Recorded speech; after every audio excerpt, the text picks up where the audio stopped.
Today we will continue the story Universal Language by David Silver. Chapter 2, First Contact. Cindy stood in silence, alone, waiting in a wide grassy field, surrounded by tall trees. It was a warm, clear day. She knew she wouldn't be alone for long, but her nerves were shot.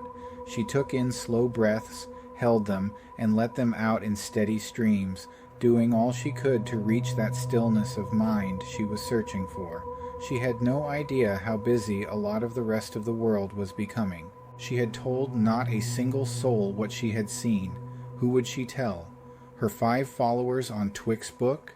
Nah, that was a special moment she could keep to herself. So far, the only proof was her memory. They had surely arrived though, and she was eager to see them for real. Would they be giant? Smaller? Round like puffy marshmallows? What color? Did they have arms or tentacles? She giggled as her imagination ran wild with possibilities. I don't think they're mean. Would mean ones just peek like that and not respond to the angry bird attack? No, probably all right as aliens went, even if they preferred a nice lunch of 2 rocks and a poem to finish it off. Cindy snorted at her thoughts, but her stomach churned with unease all the same, especially when she looked up and could see a plane soaring past. A military one raising higher and higher into the sky on engines that screamed out of sync with the actual image of it. Life is changing. This is the picture.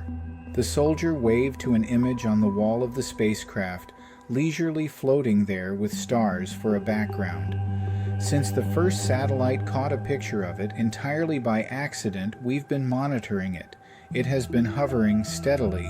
Readings say it's keeping itself there intentionally, though what uses for propulsion, unknown. We've ruled out radiation, chemical propellants, and light. The higher-ranked officer raised a brow. Light? Only feasible for light craft, sir, but light is usable as a propulsion, especially away from large gravity sources. He tapped at the spaceship with his ruler.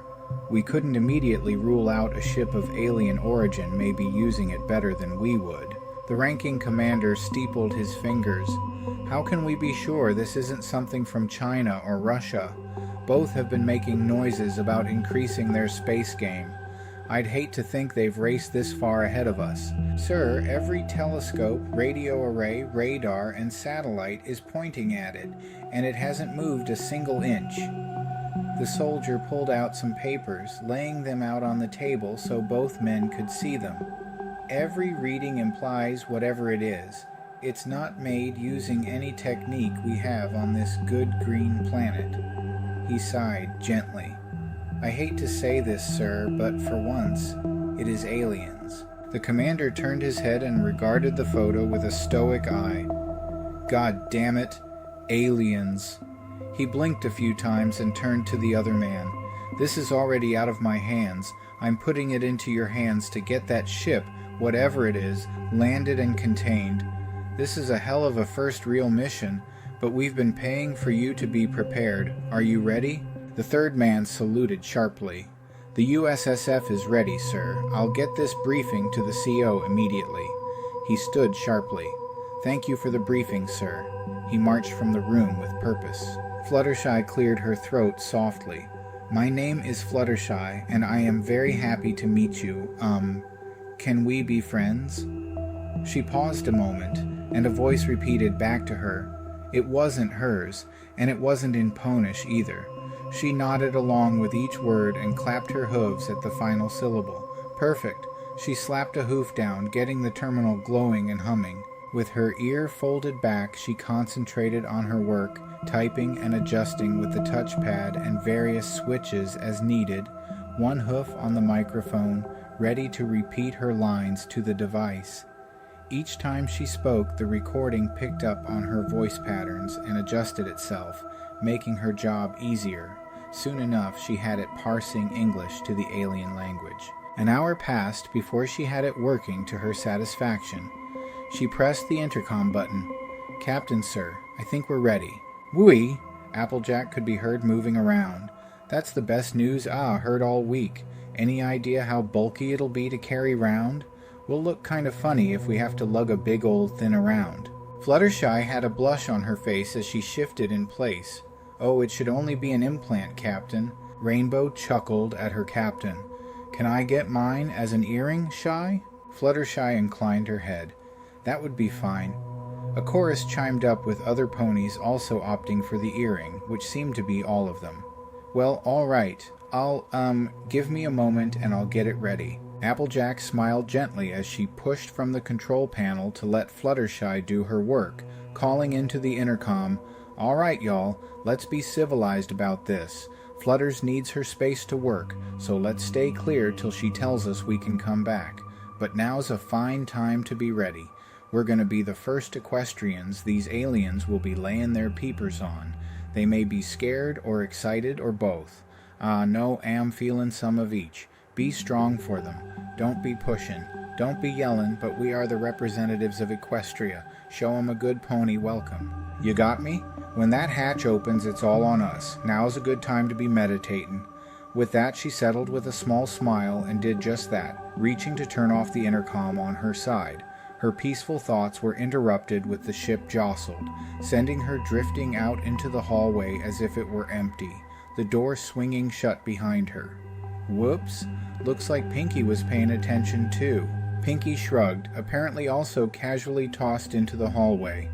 "Wasn't me." She swam to a button. "Any pony know what happened?" Fluttershy called out a shaky response.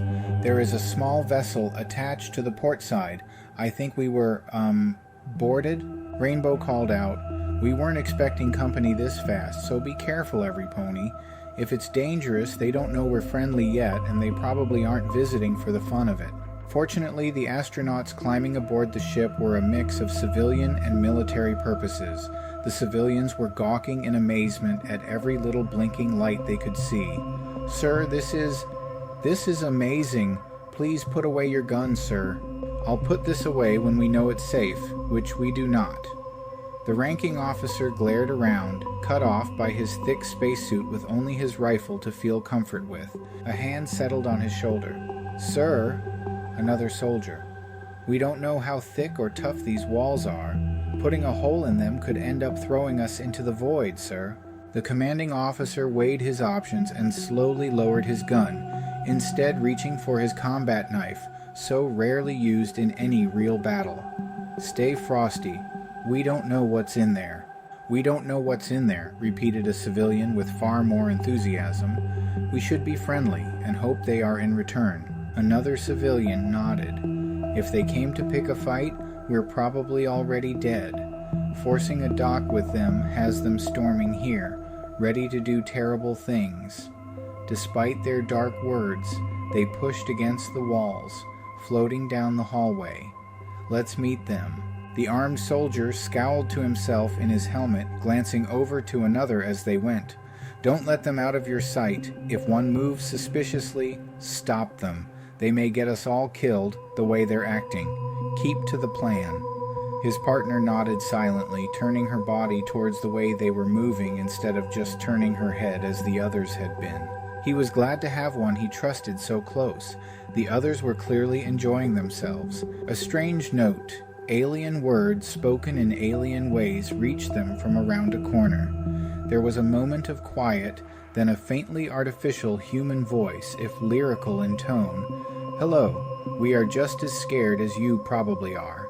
We would like to be friends." One of the military burst into laughter when he heard the call for peace, his tension defeated by the musical plea for harmony. "I'd like that too." As if she heard that and was responding, Fluttershy peeked out from around the corner, her equine ears quivering at the strange aliens before her. "Hello," she muttered in Ponish, just for that artificial voice to repeat it in English. "You understand me?" "I don't," said one of the humans, but they quickly threw up their hands and gave an awkward smile as if apologizing. Fluttershy understood the meaning and smiled at the playful banter. "You don't appear like any of the creatures we scanned. No offense. I'm sure you're all wonderful examples of your species."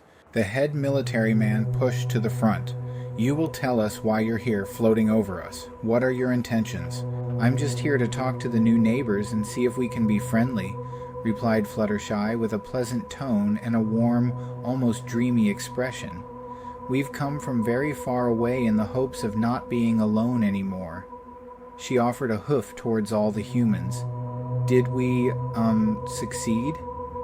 The soldier's commanding officer opened his mouth to reply, but found he had no answer to that, because Fluttershy had left him without words. Her eyes were so captivating, so intense, that he could only stare into them. Not to mention what she was offering was an end of an age and a start of a new one. A civilian brushed past him, gently grasping the offered hoof between his gloved hands and shaking gently.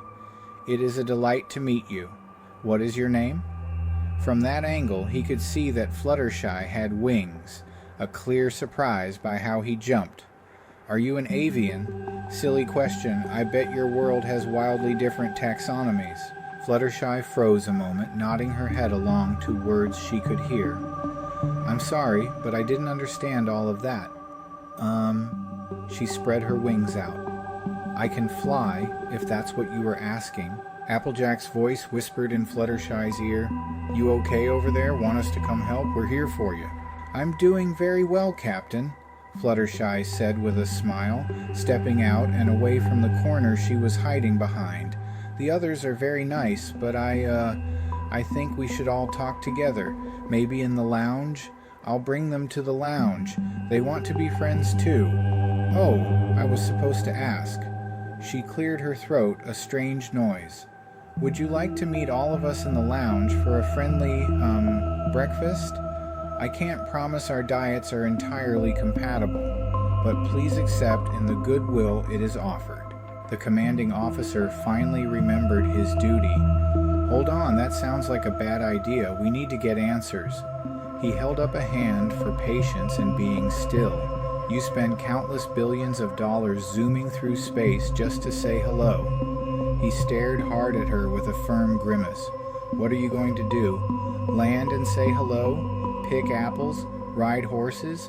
Have some tea and biscuits and giggle about our similarities? Do you really have nothing else in your ship but aliens who want to be nice?"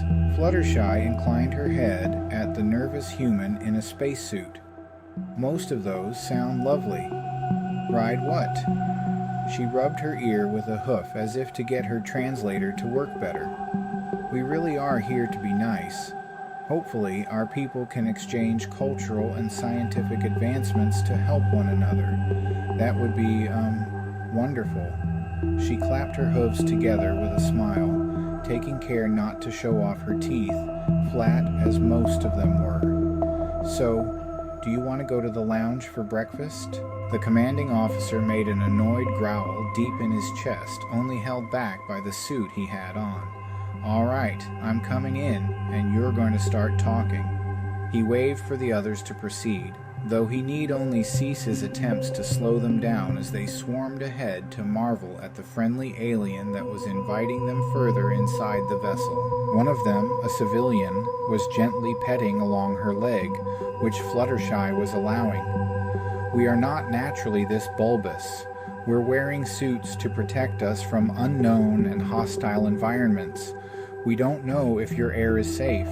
We don't know what sorts of microbes you may be carrying. Even if you don't mean to hurt us, being careless could get us both seriously hurt or killed." "Oh my!" Fluttershy backed a step, wings flapping. "Am I in danger?" She gasped quietly as a small screen on her wrist lit up. Please, wait just a moment while I fetch my suit. I'm sorry, but I should have realized. I'm so thoughtless." She turned to hurry away. Wait, another one, a military one, was shaking his head. "Not much point now. You're already past the danger point. The suits are as clean as we can get them until we put them on. You're probably okay?" He didn't sound sure, but how could he be? "Tell your friends to suit up, though." "Good idea." Fluttershy flicked an ear, turning it on. "Applejack, Everypony, you should get into your suits. We don't know if our friends have any nasty bugs that could hurt them, or us. For every creature's safety, please suits." She turned back to the group with an uneasy smile. "Please excuse the delay," she pointed. "I'll be right back." She turned to walk, and promptly smacked into a wall and fell onto her haunches with a quiet cry, rubbing her head with a wince. I miss gravity. She pushed off the wall, soaring down the hallway properly that time. Thank you for listening. If you haven't, do like and subscribe so you can know when the next chapter is released and to help us win against the evil formulas. See you soon.